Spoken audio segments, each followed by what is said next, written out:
علياء بسيوني الزوجة الأخيرة للفنان أحمد سعد أعلنت عن انفصالهم بناء على رغبته، وكشفت العديد من التفاصيل المفاجئة في منشور ليها على انستجرام.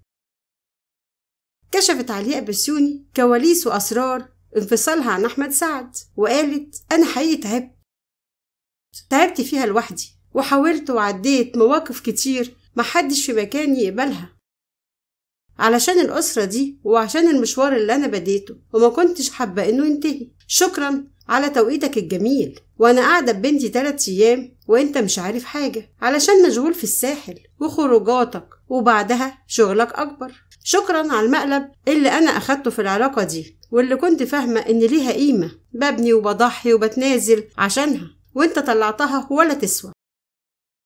ربنا معايا أنا وبناتي في اللي جاي، وينتقم منك ويديلك على قد كل حاجة حصلت. فيديو النهاردة خلص، إلى اللقاء في فيديو جديد.